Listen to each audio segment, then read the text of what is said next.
ಜ್ಞಾನದ ದೀವಿಗೆ ಹೊಳೆಯುವ ಭವಿಷ್ಯ ವಾಣಿಜ್ಯ ಲೋಕಕ್ಕೆ ಸ್ವಾಗತ ಸುಸ್ವಾಗತ. ಹಲೋ ನಮಸ್ಕಾರ, welcome to Neela Commerce academy.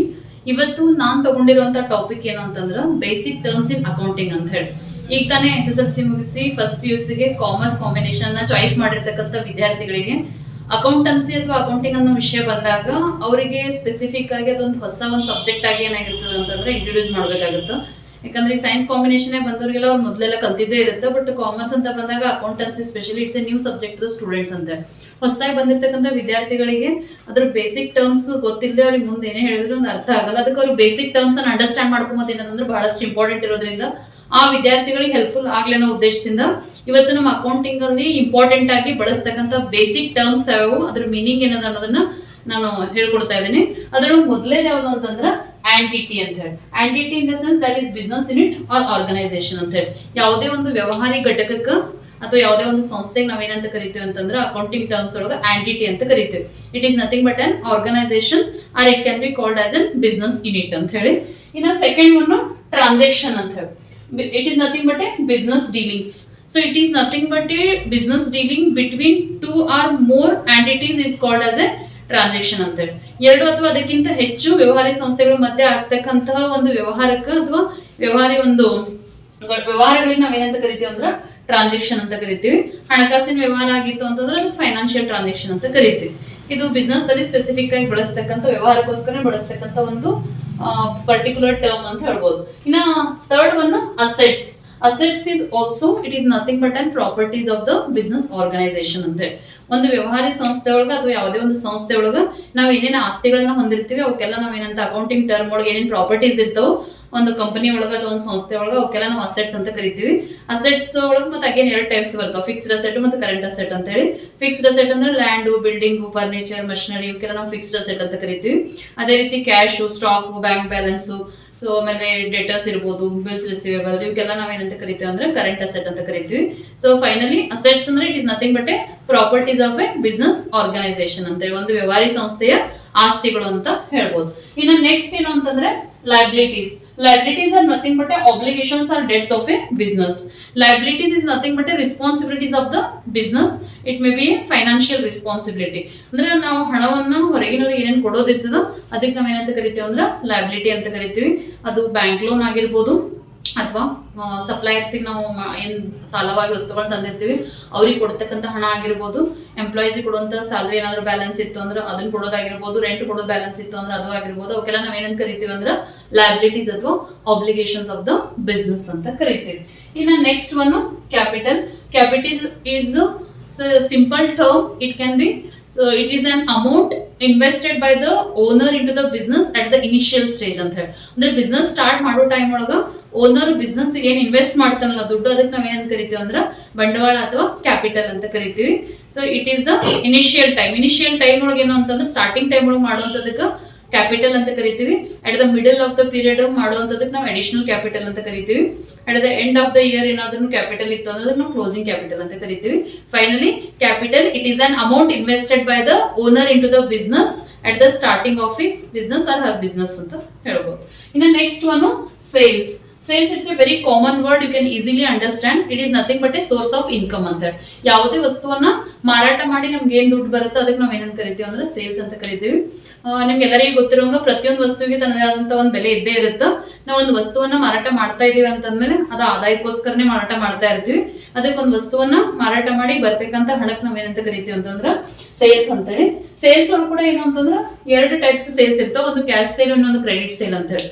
ನಾವು ಕೆಲವೊಂದ್ಸತಿ ಕಸ್ಟಮರ್ ಉದ್ರಿ ಕೂಡ ಕೊಡ್ತೀವಿ, ಅದಕ್ಕೆ ನಾವು ಕ್ರೆಡಿಟ್ ಸೇಲ್ ಅಂತ ಕರಿತೀವಿ. ಉದ್ರಿ ಕೊಟ್ರ ಕ್ಯಾಶ್ ಮಾರಾಟ ಮಾಡಿದ್ರೆ ಕ್ಯಾಶ್ ಸೇಲ್ ಅಂತ ಕರಿತೀವಿ. Credit sale is also one of the source of the income, but payment will be postponed ಅಷ್ಟೇ.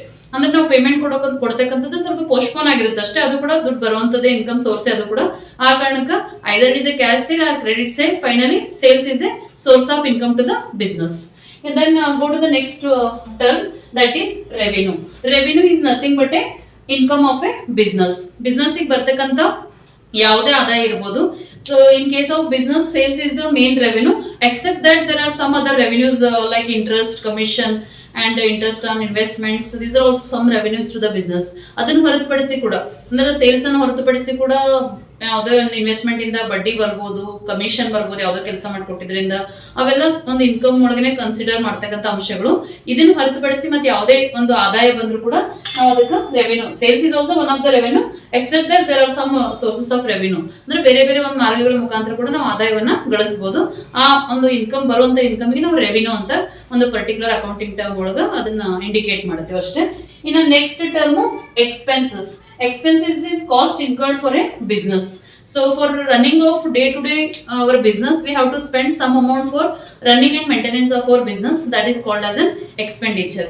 It may be salary, printing, stationery, telephone charges, whatever it is. To run our business, we have to spend some amount on our business. That is called as an expenses ಅಂತ. ಅಂದ್ರೆ ನಮ್ಮ ವ್ಯವಹಾರ ನಡೀಲಿಕ್ಕೆ ನಾವು ದೈನಂದಿನವಾಗಿ ಕೆಲವೊಂದಿಷ್ಟು ವೆಚ್ಚಗಳು ಮಾಡ್ಬೇಕಾಗತ್ತ. ಅಲ್ಲಿ ಕೆಲಸ ಮಾಡ್ತಕ್ಕಂಥ ಎಂಪ್ಲಾಯೀಸ್ಗೆ ಸ್ಯಾಲರಿ ಕೊಡ್ಬೇಕಾಗತ್ತ, ಪ್ರಿಂಟಿಂಗ್ ಇರ್ಬೋದು, stationery, telephone charges, travelling charges. So ಇವೆಲ್ಲ ಏನು ಅಂತಂದ್ರೆ ಸಾಕಷ್ಟು ಅಮೌಂಟ್ ಅನ್ನ ನಾವು ಬಿಸ್ನೆಸ್ ರನ್ ಮಾಡೋಕ್ಕೋಸ್ಕರ ಎಲೆಕ್ಟ್ರಿಸಿಟಿ ಬಿಲ್ ಕಟ್ತಕ್ಕಂಥದ್ದು, ಎವ್ರಿ ಮಂತ್ ರೆಂಟ್ ಪೇ ಮಾಡ್ತಕ್ಕಂಥದ್ದು, this are all the expenditure. In case loan ತಗೊಂಡಿದ್ರೆ ಅದ್ರ ಮೇಲೆ ಇಂಟ್ರೆಸ್ಟ್ ಪೇ ಮಾಡ್ತಕ್ಕಂಥದ್ದು. So this are all considered as a expenses of the business. ಒಂದು ಬಿಸ್ನೆಸ್ ರನ್ ಆಗ್ಬೇಕು ಅಂತಂದ್ರೆ ನಾವು ಕೆಲವೊಂದಿಷ್ಟು ಖರ್ಚುಗಳು ಮಾಡಲೇಬೇಕು. ಆ ಖರ್ಚುಗಳಿಗೆ ನಾವೇನಂತ ಕರಿತೀವಿ ಅಂತಂದ್ರೆ ಎಕ್ಸ್ಪೆನ್ಸಸ್ ಅಂತ ಕರಿತೀವಿ. ಇನ್ನ one more term is that is the expenditure. Expenditure is nothing but an amount spent for the business for getting the some benefit ಅಂತ ಹೇಳಿ. ಅಂದ್ರೆ ಯಾವ್ದೋ ಒಂದು ನಮ್ಗೆ ಬೆನಿಫಿಟ್ ಸಿಗ್ತದ ಅಂತ ಹೇಳಿ ನಾವ್ ಏನ್ ಖರ್ಚು ಮಾಡ್ತೀವಿ ಅದಕ್ಕೇನು ಅಂತಂದ್ರೆ ಎಕ್ಸ್ಪೆಂಡಿಚರ್ ಅಂತ ಕರಿತೀವಿ. ಈಗ ಫಾರ್ ಎಕ್ಸಾಂಪಲ್ ಕಂಪ್ನಿಗಳ ನಾರ್ಮಲ್ ಆಗಿ ಎಂಪ್ಲಾಯೀಸ್ಗೆ ಒಂದು ಟೀ ಫೆಸಿಲಿಟಿ ಇರುತ್ತಾ, ಅಥವಾ ಅವರು ಪಿಕಪ್ ಡ್ರಾಪ್ ಫೆಸಿಲಿಟಿ ಕೊಟ್ಟಿರ್ತಾರ. ಇವೆಲ್ಲ ಫೆಸಿಲಿಟಿ ಕೊಟ್ಟಾಗ ಅದ್ರ ಮೇಲೆ ಖರ್ಚು ಮಾಡ್ತಕ್ಕಂಥದ್ದು that is also expenditure. Because they are spending the amount on employees for getting the more production from employees. ಅಂದ್ರೆ ಅವ್ರ ಕಡೆಯಿಂದ ಏನು ಹೆಚ್ಚಿಗೆ ಬೆನಿಫಿಟ್ ಪಡೆಯೋ ಸಲುವಾಗಿ ಏನಾಗುತ್ತೆ ಅಂತಂದ್ರೆ ಆ ಒಂದು ಎಕ್ಸ್ಪೆಂಡಿಚರ್ ನ ಮಾಡ್ತಕ್ಕಂಥದ್ದು ಅಂತೇಳಿ. ಈಗ ಒಂದು ಟೀ ಬ್ರೇಕ್ ಕೊಟ್ಟರು ಅಂದ್ರೆ ಅವ್ರು ಹೊರಗಡೆ ಹೋದ್ರು ಟೀ ಕುಡಿಲಿಕ್ಕೋಸ್ಕರ ಒಂದು ಹಾಫ್ ಅನ್ ಅವರ್ ಅಲ್ಲೇ ಸ್ಪೆಂಡ್ ಮಾಡ್ಬೇಕಾಗುತ್ತೆ. ಅದ್ರ ಬದಲಾಗಿ ಒಂದು 100 to 200 rupees ಖರ್ಚು ಮಾಡಿ ಎಲ್ಲ ಎಂಪ್ಲಾಯೀಸ್ಗೆ ಟೀ ತರಿಸ್ಕೊಡೋದ್ರಿಂದ ಅಲ್ಲೇ ಏನಾಗುತ್ತೆ ಅವ್ರು ಹೋಗಿ ಬರುವಂತ ಸಮಯ ಉಳಿತಾಯ ಆಗಿ ಆ ಒಂದು ಟೈಮ್ ಒಳಗೆ ಅವ್ರು ಇನ್ನೂ ಹೆಚ್ಚು ಕೆಲಸ ಮಾಡುವಂತ ಸಾಧ್ಯತೆ ಇರುತ್ತೆ. ಅಂದ್ರೆ for getting some more benefit we are spending some amount that is called as an expenditure.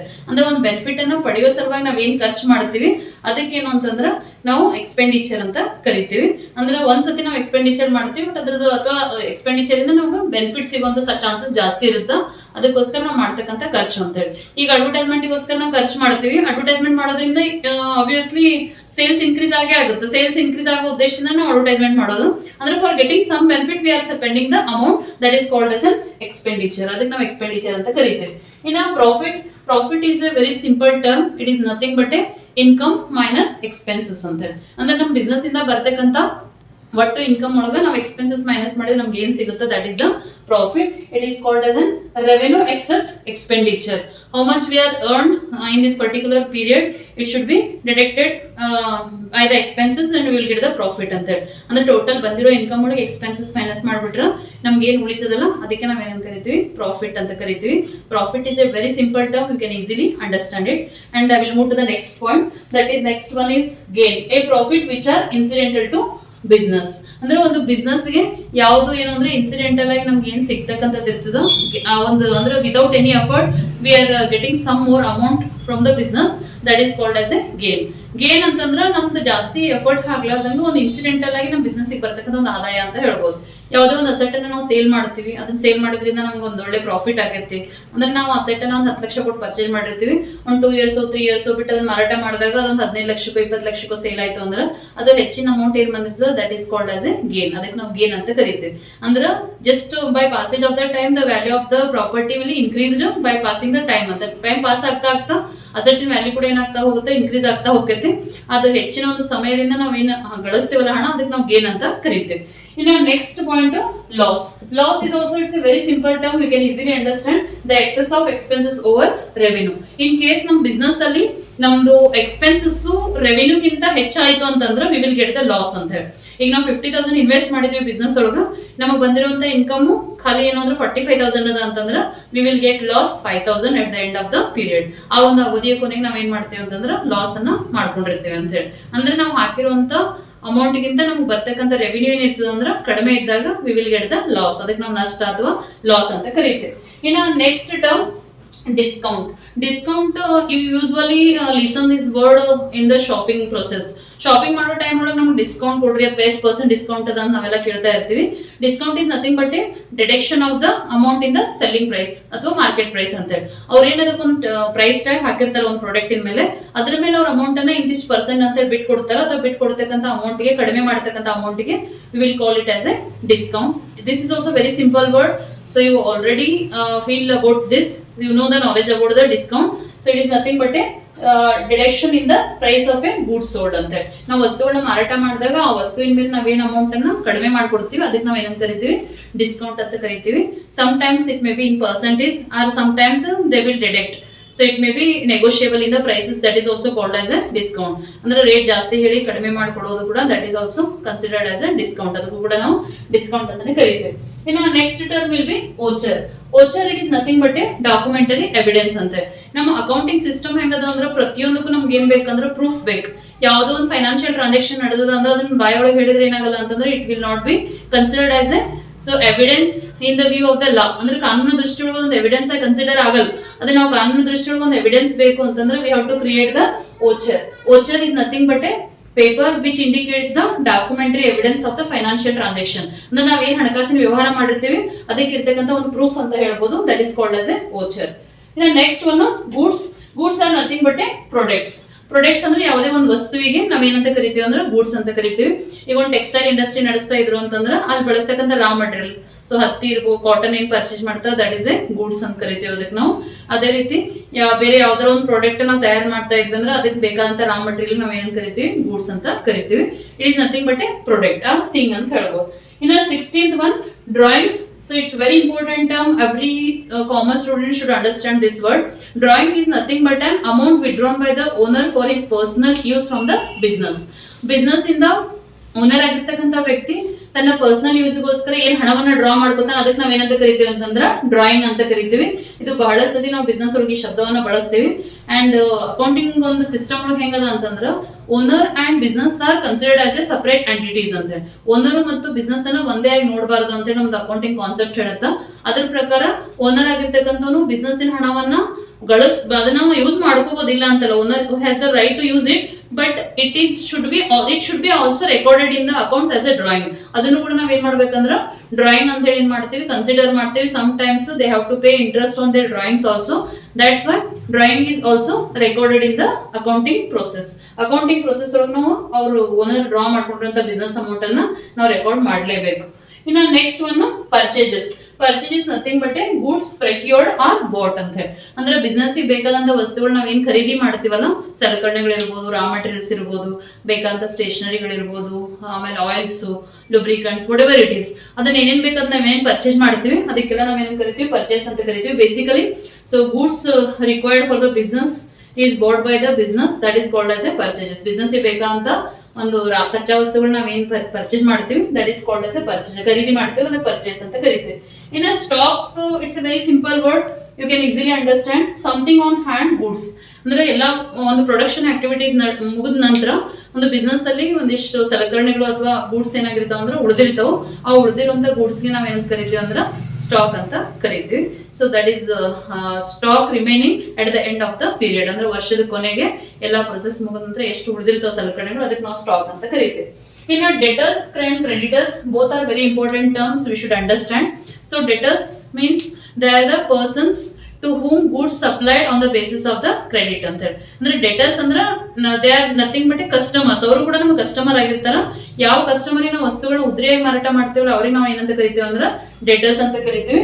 Debtors the customers to whom goods sold on credit ಅಂತ ಹೇಳಿ. ನಾವು ಅವ್ರಿಗೆ ಏನ್ ಮಾಡಿರ್ತೀವಿ ಅಂದ್ರೆ as a trader we sold to the debtors on the basis of the credit. ಅಂದ್ರೆ ಅವ್ರಿಗೆ ಉದ್ರಿಯಾಗಿ ಮಾರಾಟ ಮಾಡಿರ್ತಕ್ಕಂಥ ಎಕ್ಸ್ ಅನ್ನೋನು ವಾಯ್ ಅನ್ನೋನು ಏನ್ ಮಾಡ್ದ ಅಂದ್ರ ಉದ್ರಿಯಾಗಿ ವಸ್ತುಗಳು ಮಾರಾಟ ಮಾಡ್ದ ಅಂತಂದ್ರ ವಾಯಲ್ಲಿ ಏನಾಗ್ತಾನ ಅಂದ್ರ ಡೆಟರ್ ಅಂತ ಅನಿಸ್ಕೊಂತಾನ. Debtor is a person to whom goods are sold on the basis of the credit. ಇನ್ನ ಕ್ರೆಡಿಟರ್ ಅಂದ್ರ he is nothing but a supplier or person who supplied goods to us on credit ಅಂತ ಹೇಳಿ. ಯಾವ ವ್ಯಕ್ತಿ ನಮ್ಗೆ goods ಅನ್ನ ಉದ್ರಿಯಾಗಿ ನಮ್ಗೆ supply ಮಾಡ್ತಾನಲ್ಲ ಅವ್ರಿಗೆ ನಾವ್ ಏನಂತ ಕರಿತೀವಿ, ಕ್ರೆಡಿಟರ್ ಅಂತ ಕರಿತೀವಿ. ಕನ್ನಡದಾಗ ಅವನಿಗೆ ಸಾಹುಕಾರ ಅಂತ ಕರೀತಾರೆ. ಈಗ ಮೇಲೆ ಹೇಳಿರೋದು ಲಾಸ್ಟ್ ಟೈಮ್ ಹೇಳಿರುವಂತ ಎಕ್ಸಾಂಪಲ್ ತಗೊಂಡಾಗ ಎಕ್ಸ್ ವೈ ಉದ್ರಿಯಾಗಿ ವಸ್ತುಗಳನ್ನ ಸಪ್ಲೈ ಮಾಡಿದ್ರ ಎಕ್ಸ್ ಏನಾಗ್ತಾನ ಅಂದ್ರೆ ಕ್ರೆಡಿಟರ್ ಆಗ್ತಾನ, ವೈ ಡೆಟರ್ ಆಗ್ತಾನ ಅಂತೇಳಿ. ಅಂದ್ರೆ ಎಕ್ಸ್ ಸಾಲಗಾರ, ಎಕ್ಸ್ ವೈ ಸಾಲಗಾರ ಆಗ್ತಾನೆ, ಎಕ್ಸ್ ಏನಾಗ್ತಾನ ಅಂದ್ರೆ ಸಾಹುಕಾರ ಅಥವಾ ಕ್ರೆಡಿಟರ್ ಅಂತ ಕರಿತೀವಿ ಅವನಿಗೆ. ಕ್ರೆಡಿಟರು ಡೆಟರು ದೇ ಬೋತರ್ ಏನು ಅಂತಂದ್ರ ಅವ್ರು ಒಂದು ಡೀಲಿಂಗ್ ಒಳಗೆ ಇರ್ತಕ್ಕಂಥವ್ರೆ.